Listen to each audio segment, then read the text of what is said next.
Hey everyone, it's Lisa with Are You My Cousin? And it's time for another one of our weekly genealogy chats. So I'm excited that you are going to join me today. Let me know where you're from and make sure I can hear you. You can hear me okay, and feel free to leave a comment.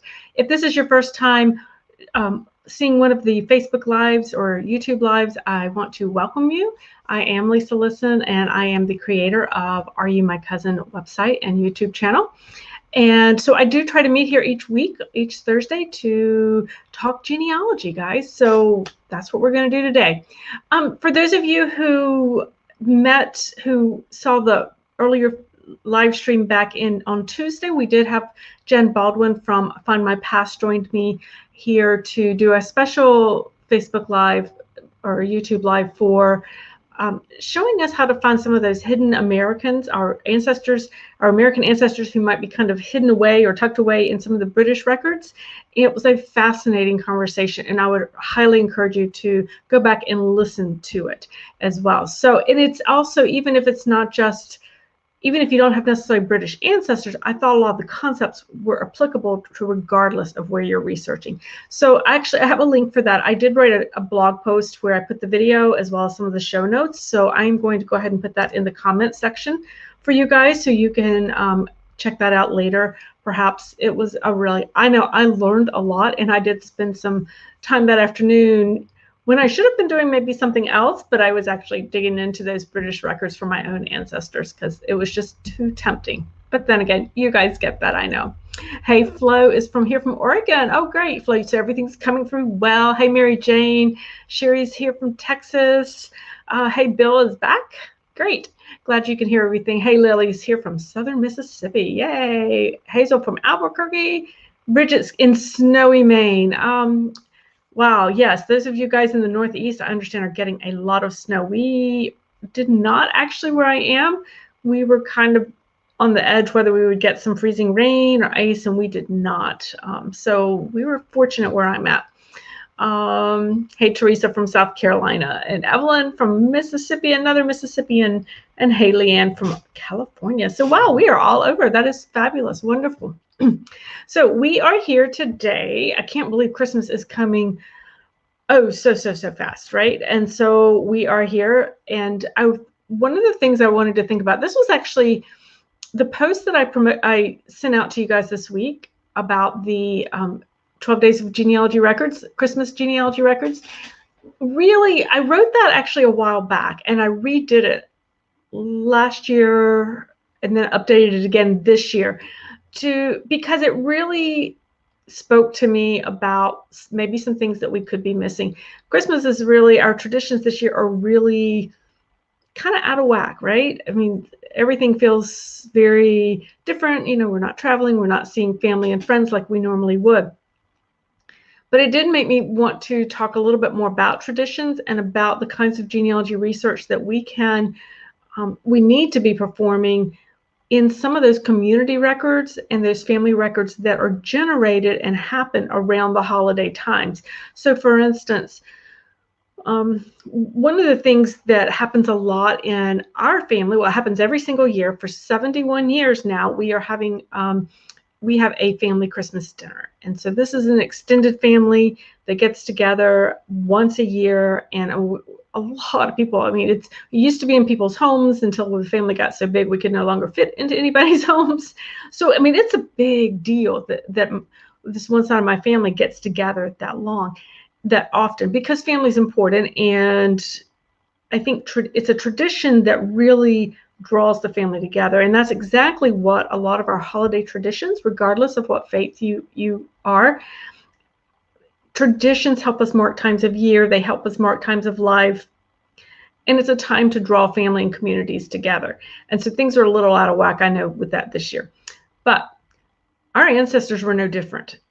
They liked the traditions. They liked to gather together as a community. They used those traditions to do that with.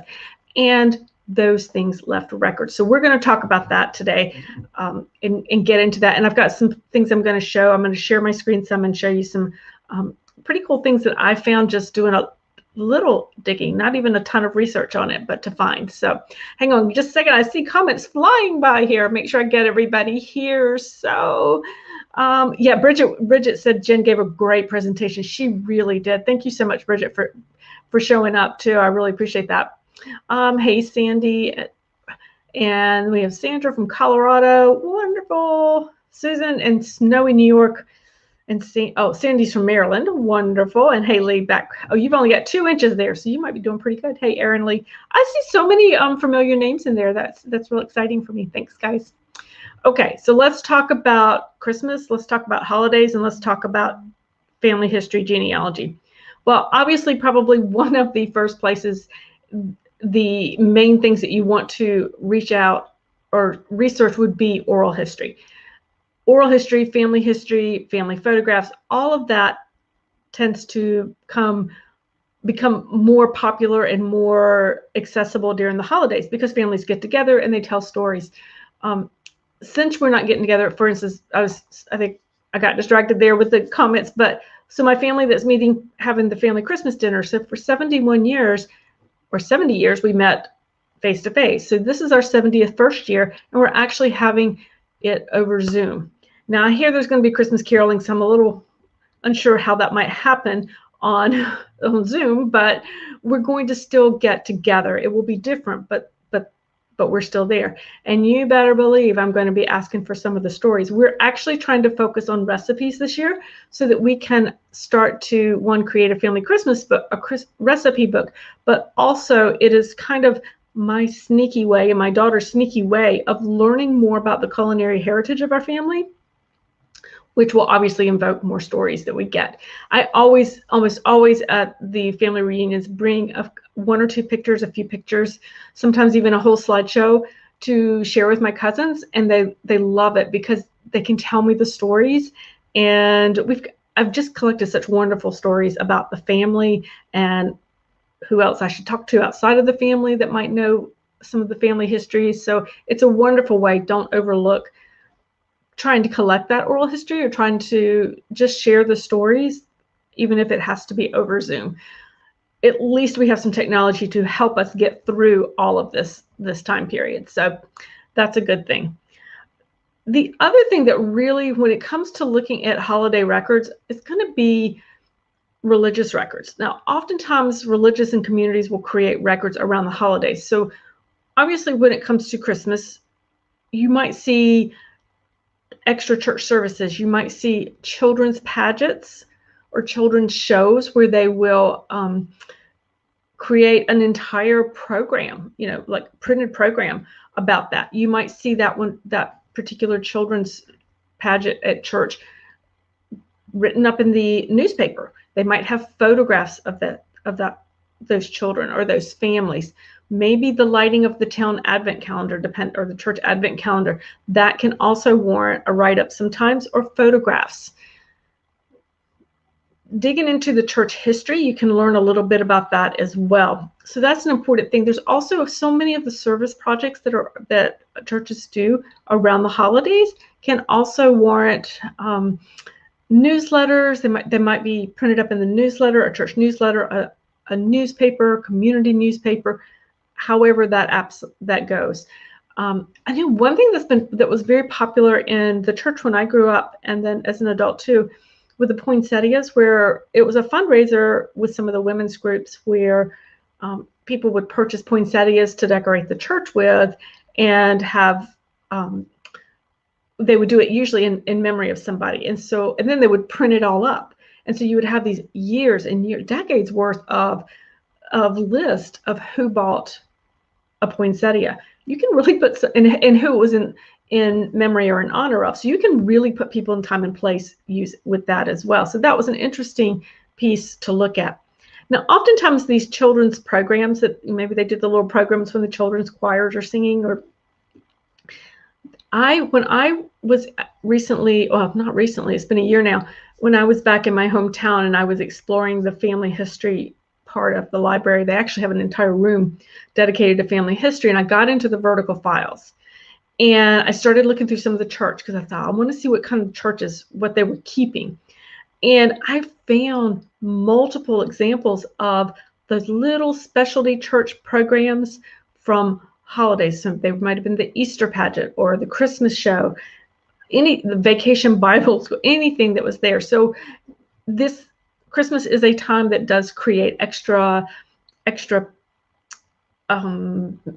events, and those events create write-ups. So it might be, as I said, it could be a little program, it could be a newspaper article. That's the other thing, guys. We need to be making sure we're getting into the newspapers, particularly around the December and the holiday time period, because we may see people visiting back and forth. And it really kind of depends on the area. I think you might see that perhaps as you get further back in time, maybe you see a little bit more of that in the southern states because we're typically a little warmer and not as much snow. You know, you get a day like you guys have today in the Northeast, and you're not going to see a lot of people visiting back and forth, obviously. So, but I would encourage you to check some of those small community newspapers to see what kind of visiting might have been going on going back and forth. So that's an option as well. Now, when it comes to find these records, this is where it gets really kind of an interesting thing, and I wanted to show you. So definitely the vertical files. Vertical files are going to be at your local libraries. They're typically going to be at your state libraries as well, perhaps, and your archives. Some may be online. Occasionally I get lucky and find somebody who's digitized it, and an institution that has digitized those and put them online. Typically they are not. So if you need to check those, if you can't go in person, you may need to call and see if a reference librarian can help you walk you through some of the files that might be helpful to you. But here's what you can do from your own home. I would encourage you to explore digital collections online. And I'm going to share my screen, and I want to hop over and show you this. Now, for those of you who do not know me, I am from North Carolina, and my ancestors are from North Carolina, Virginia, and this area. So a lot of the examples I will use will be North Carolina examples because they're the ones I'm most familiar with. But I have seen these across the states, and I encourage you to take kind of the concept behind it and apply it to your own state where you're researching. All right, let me get my screen shared here. And one sec. Okay, oops, get that alert out of the way. So, okay, so this is one of the, let me go somewhere else first. I'll come back to that. This is the digital collections page for the North Carolina State Archives. And this is a fabulous resource for really any Southern researcher, any particularly North Carolinian that is researching, because they just have put so much online. And one of the things that I am noticing, and you guys may notice as well when you explore the state archives where your ancestors are from, is that during this time of COVID, when so much has been shut down and we've not been able to go, those guys are still working. And I'm seeing more and more the rate of digitization and things showing up online for us to use seems to have really kind of ratcheted up in the last few months. And I'm really appreciative of their efforts to do that. Okay, so that said, here's what I want you to see. And I'm actually going to just, let me see if I can enlarge this just a little so you can see it a little better. I like to go through and check the collections, but you can find holiday records here. And one of the things I wanted to show you is look at this little thing over on the right. It is the Carolina Christmas. And so what this is a collection of images, documents, materials that they have at the archives. So let's click on that, and I'm just going to kind of show you what they might have. And this is not unique to North Carolina State Archives. Other archives have this kind of thing. So we get everything from greeting cards. We've got photographs, Christmas seals, the whole bit. So there's a ton of stuff that we can look at. I love this one with the children. So if I click on that, what do we find? We find American Legion pageant Christmas things from 1936. We have photographs. We have all kinds of things here. We have parties. We have Christmas children's toys that are going to be distributed. We have children waiting for Santa, crowds waiting for Santa back in the 1940s. We get Christmas cards that are involved here. So there is an amazing amount of information here. Here we have one of the Methodist children's homes that had some photographs here. This could be particularly helpful for those whose ancestors were in orphanages or children's homes. Not always a lot of records we can necessarily get our hands on, but this might be a collection you would want to look at. So there are a lot of collections here. Obviously here in North Carolina, these look like they're mostly in the 30s and 40s, but you can find a tremendous number of types of records that would help with your research in these. The other thing you can find, we have like greeting cards. And anytime it says greeting cards, I'm going to look at it because the possibility exists that it's not a blank card, that it has some information on it. And of course, you can search by surnames, but look at all of these. We have, you know, these are kind of pretty standard ones. I saw one earlier on, let me see if it's in this one.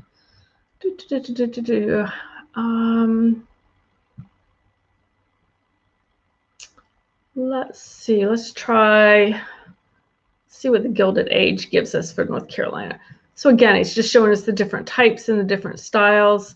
Sometimes they will have things on the back, written on the back. I mean, that can be very, very helpful if they're in family collections. So I wanted you to kind of see that. Sometimes they'll have names on them, sometimes they won't. They're just that kind of thing. So you have a lot of different options for looking through Christmas ideas on your digital collection. So I would encourage you to do that. All right, let me back myself out of here and see where we were at on that. So I encourage you to seek out what the digital collections that you might find for the archives where your ancestors were. You can search through, you can see we have a lot. That Christmas one really caught my attention that I wanted to see. The North Carolina Folklore Journal, they put the back issues there. Some of those Christmas issues also have interesting history and talk specifically about areas that might be of interest to a researcher. So I wanted you to be able to see what is there with that. Now, another place I like to go is I go over to Flickr, and I've talked about Flickr before. Some of you may be familiar with that, others maybe not so much. But Flickr is a photo sharing site. It's, I'm going to say it's owned by Yahoo, but I think they may have been sold. I'm not 100% sure on that regardless. But a lot of archives are putting their photographs here and as a way of sharing them. And this is, again, the State Archives of North Carolina. You can look over here. They have over 107,000 photographs that they have added. That's a lot of photographs here. So this is just a tremendous resource regardless of what topic you're researching. So I won't head off on that, but just so you know, because I can't not share this, look at this one. Here's a collection that has Samuel Patrick and Ella McGuire family papers in the private collections. They've got private collection papers here. They've got photographs. So definitely I would encourage you to check this site if you have North Carolina ancestors or your state archives for that. In the meantime, let's get back to Christmas and the holidays. Look at this, guys. We have the Christmas letters to Santa Claus. So they have a collection of 13 different ones. And this I thought was really interesting. I thought, why in the world how did they end up with this? So this was actually, they were letters that were tucked into the Briggs account books. And Briggs was, they opened and owned the Briggs hardware store in downtown Raleigh for many, many years. And so I guess they had tucked them into their account books. I think it had more to do with, I think they had a Santa there, or they offered to send letters to Santa, and I think that's how they ended up with it. But here's the envelope from a Mildred Rogers, and it gives her address here in the city. So that's a really fantastic piece of history. This one, let me see if I can enlarge this one for you guys. There we go. Oh, here we go. So here's one written in December 1932 to Santa Claus and what they want. It says, "With love, Mildred Rogers." So this is Mildred's letter, and it even says over. So she must have had something that's on the next page. Oh, here we go. Here's the next page of it. P.S. I'm 10 years old, so I want you to get a scooter large enough. Mildred Rogers.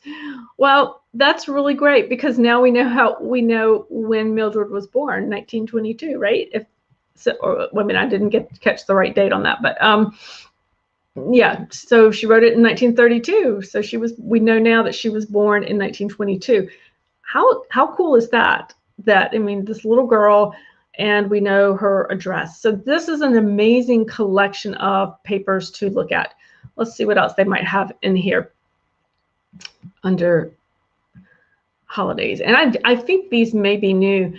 I haven't seen these because I haven't seen these before this year. Here's another one. I think these may all be from 1932. This one's actually typewritten. I thought this was an interesting, and because he's 4 years old, he lives on Broad Street in Norfolk. That's an interesting thing. And little Billy will be in bed by 7 o'clock Christmas night. So I love that. That's a really sweet letter, and what a fun thing to do, and what an amazing amount of information you can actually get and clues you can pick up from these records. So letters to Santa, that's not something I would normally think to put in my research plan, but when you come across stuff like this, you cannot ignore it at all. So absolutely, I want to encourage you guys to check out, and again, check out Flickr. I'm going to come back to see you guys where you can see me. So you may want to check your local library. May have local collections like that, or a local museum would be another place that I would check for things like that as well, because sometimes those kinds of things end up more at that local historical society or a local museum. These are not your normal things to research and look for those ancestors, but when we're really struggling to find an ancestor, if we have a young woman who maybe didn't live very many years, sometimes these are the types of records, these very community-based kind of daily life records. These are the kinds of clues that they leave us. They're not in the census records. They're not in the bigger records. This is where we're going to find them. And it's about social history. It's getting to really understand that family. And in this case, social history, if you have a family and Santa is a big part, they're a Christian family, and you have to follow those religious traditions that they do, or if they do the more secular Christmas of Santa Claus, or maybe some combination. When you understand how your family might have celebrated that, then you can actually start to look for these kinds of things. All right, let's see what we have over here in the chat real quick. Lily said it was nice. Your family now has a family favorite holidays recipe PDF. That's a great idea. Yeah, Lily, that's exactly what I'm trying to do with the getting the family to give us some of those recipes. Hey, Danny from Ohio. Dee said, never thought about looking for this type of thing. Wow, so many interesting examples. Oh, what a great idea. You're welcome. I kind of stumbled across some of these quite by accident. And I think it really has to do with, for me, the best resources that I find using these would be the vertical files for those like church programs, and then the digital photographs. And some archives will put them on Flickr. Some will have their own site for the digital archives for photos, that kind of thing. The other thing that I would encourage you, if possible, and these are oftentimes a little harder to come by, but would be old address books. So, your mother's or your grandmother's. I actually have my grandmother's old address book. And so that's got an amazing amount of information in it, because she would mark people out, and maybe they moved, and I'd be able to know where they lived, so I would know where to look for them. She would mark out if somebody passed away. So I have all of those different pieces of the puzzle. And also, because when I have that address book, and if you have family address book from whatever generation, make sure, just like if you're researching an estate record or a deed, make sure you understand who everybody is in that record. And that sounds tedious, and it can be overwhelming if it's a lot of people. But the reason I say that is because people don't end up in your grandmother's address book just because. She knew them, she had some kind of relationship with them, whether they were actually related or whether they were just good friends. That address book, it is part of their fan club, and it's so important to know who they are and how they're related, because you can find other clues there. So I would encourage you to look for those or grab those old Christmas cards that maybe you save or have been saved in the family. Those are oftentimes very important and have some really good kind of background information you can talk about. It can talk about people who've passed away or people who moved to a different city, and it can give you clues as to be able to track that way. So holidays tend to be a time when people come together a little bit more, when there's traditions are trying to, they bond together, they bind themselves a little bit more, they communicate more, and we as genealogy researchers can benefit from that. When we understand what were the customs of the day, what were the customs of the holiday customs for that particular family, what fate they were, so we would know what holidays they might have celebrated and what records those might have generated. And records, and I don't mean necessarily the formal records, but those, I guess, clues, as I said, the kind of mentions here in the newspaper. So newspapers, vertical files, guys, and your own oral history will get you a long ways when it comes to using holiday records. So I would encourage you guys to do that and get that in there. So, and you know what, let me just put this one more time. I don't remember I actually put the holiday record link in there because all the comments have flipped up there. So here we go. Let me just pop it back in there just in case. Okay, so there you have it for today. Let me look. We will not have a live stream next week because that is Christmas Eve. So we will take that week off. And I'm not going to be able to have one on the 31st either. So this is the last one for 2020. Oh my gosh, I'm going to miss you guys for the next couple weeks. But with Christmas Eve, obviously I won't be having one then. New Year's Eve, actually, I'll be helping my daughter move. So I'm super excited. She's going to be back closer to be able to see her. She won't be quite so far away. But yeah, so we're going to probably be in the midst of moving her that day. So I'm going to wait and resume this the first week in January, guys, so we can come back then. So I hope everybody has a wonderful holiday. Definitely the blog post is still there, guys. And I'll be hopping on and off Facebook as well. So yeah, definitely, I'm not going anywhere. Just it'll all be there. We just won't be having the actual live streams again until after the holidays. Also, to let you know, we do have Jen from My Past. We'll come back and we'll do another one. We're going to be doing another one on Irish records and Irish ancestors. So I'm super excited about that one. But I will make sure everything is in the newsletter, the email on Mondays that come out. So make sure you're on the email list so that you can get those. And that has all the details about when anything new comes out or any new lives that come out. All right, guys, thank you, and happy holidays to all of you guys. See you later. Bye.